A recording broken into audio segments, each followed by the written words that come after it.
சென்னைக்கு கிழக்கே 420 கிலோமீட்டர் தொலைவில் நிலை கொண்டுள்ளது மோந்தா புயல். நாளை இரவுக்குள் தீவிர புயலாக மாறி கரையை கடக்கும் என வானிலை ஆய்வு மையம் கணிப்பு.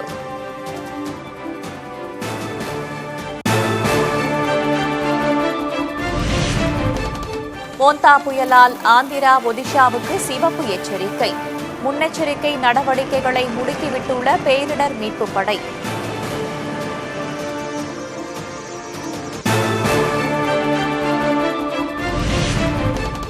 மோந்தா புயல் தாக்கம் எதிரொலியாக ஆந்திரா கடலோர மாவட்டங்களில் தீவிர கண்காணிப்பு. முன்னெச்சரிக்கை நடவடிக்கைகள் தொடர்பாக சந்திரபாபு நாயுடுவுடன் பிரதமர் மோடி தொலைபேசியில் ஆலோசனை.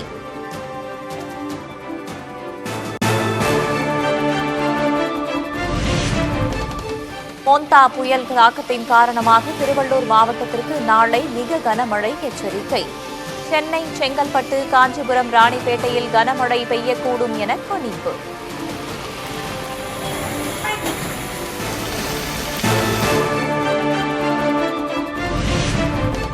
கடலுக்கு சென்ற மீனவர்கள் உடனடியாக கரை திரும்ப வானிலை மையம் அறிவுறுத்தல்.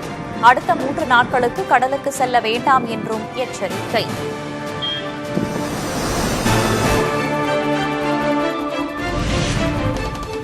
மோந்தா புயல் தாக்கத்தின் காரணமாக சென்னை மற்றும் புறநகர் பகுதிகளில் காலை முதல் மழை.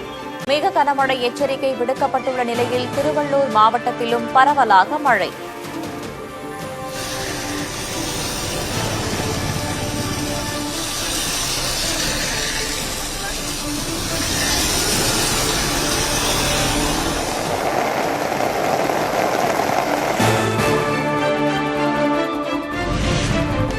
அடுத்த 2 மாதங்களில் சென்னையை பாதிக்கும் வகையில் புயல்கள் உருவாகலாம். வானிலை ஆய்வு மைய தென்மண்டல தலைவர் அமுதா பேட்டி. அக்டோபர், நவம்பர், டிசம்பர் மாதத்துல தான் புயல்கள் உருவாவதற்கான சாத்தியக்கூறு மிக அதிகம். அதனால வர்ற 2 மாதங்கள்ல கூட உருவாகலாம். அதற்கான அப்டேட் நம்ம அப்பப்ப தந்துகிட்டே இருப்போம். 21 ஆண்டுகளுக்கு பிறகு நாடு தழுவிய வாக்காளர் பட்டியல் சிறப்பு திருத்தத்தை அறிவித்தது தேர்தல் ஆணையம். தமிழ்நாடு உள்பட 12 மாநிலங்களில் முதற்கட்டமாக இன்று இரவே பணிகள் தொடக்கம்.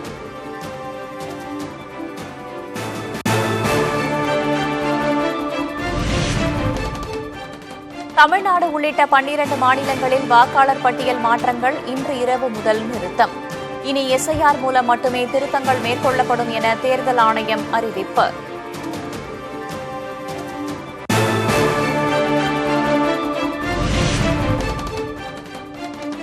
அங்கீகரிக்கப்பட்ட அரசியல் கட்சிகளுக்கு தமிழக தேர்தல் ஆணையம் அழைப்பு. வாக்காளர் பட்டியல் சிறப்பு திருத்தம் தொடர்பாக நாளை மறுநாள் ஆலோசனை.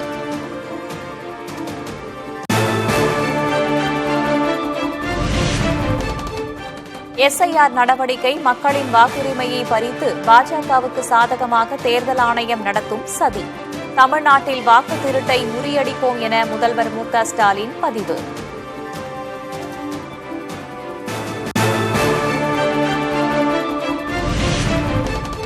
தேர்தல் ஆணையம் அறிவித்துள்ள வாக்காளர் பட்டியல் சிறப்பு திருத்தத்திற்கு அதிமுக, பாஜக வரவேற்பு.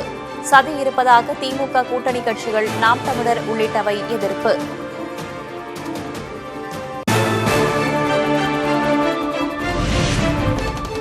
திருச்செந்தூரில் கோலாகலமாக நடைபெற்ற சூரசம்ஹார பெருவிழா. லட்சக்கணக்கான பக்தர்கள் சூழ சூரபத்மனை வதம் செய்தார் முருகப்பெருமான். சூரனை மயிலாகவும் சேவலாகவும் மாற்றி அரவணைத்தார் முருகன்.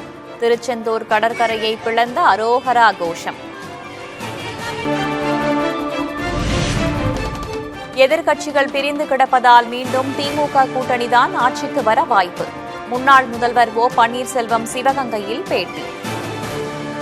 இன்றைக்கு சூழ்நிலைகள் எல்லா கட்சியும் பிரிஞ்சு கிடக்குது. அதிமுக பிரிஞ்சு கிடக்கு, பாட்டாளி கட்சி சண்டை, ஐயாவுக்கு நம்ம அனுமதி சாருக்கு இப்படி இருக்கிற சொல்லும்போது அவருக்கு தானே வாய்ப்பு இருக்குது. கண் கூட தானே தெரியுது. திமுகவுக்கு ஏன் வாய்ப்பு இருக்குன்னு சொல்லணும். நீங்கள் எல்லா எதிர்கட்சிகளும் பிரிஞ்சு கிடக்குது.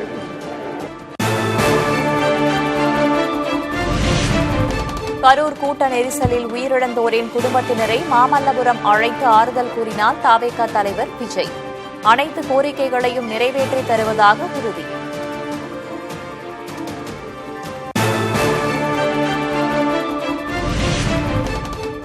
அரசியல் கட்சி தலைவர்களின் சாலை வலம் தொடர்பான வழிகாட்டு நெறிமுறைகளை வகுக்க வேண்டும். 10 நாட்களில் அறிக்கை சமர்ப்பிக்க தமிழக அரசுக்கு உயர்நீதிமன்றம் ஆணை.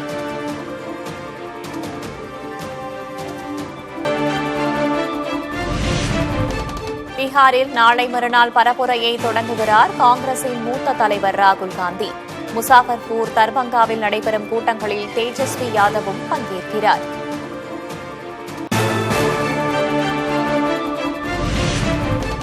தெருநாய்கள் விவகாரத்தில் பிரமாண பத்திரம் தாக்கல் செய்யாத தலைமைச் செயலர்கள் ஆஜராக வேண்டும்.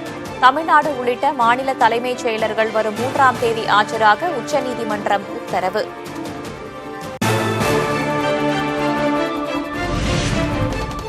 ஜப்பான் சென்ற அமெரிக்க அதிபர் டிரம்ப் மன்னர் நருஹிட்டோவுடன் சந்திப்பு. டிரம்பின் வருகைக்கு எதிராக தலைநகர் டோக்கியோவில் திரளானோர் வீதிகளில் பேரணியாக சென்று எதிர்ப்பு.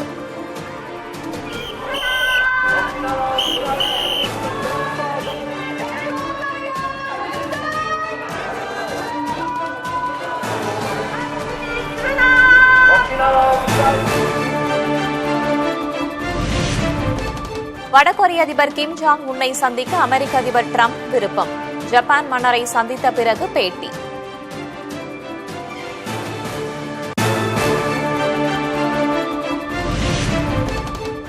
சென்னையில் ஆபரண தங்கத்தின் விலை சவரனுக்கு 400 ரூபாய் குறைந்து 91,600 ரூபாய்க்கு விற்பனை. 1 கிராம் தங்கத்தின் விலை 11,450 குறைந்தது.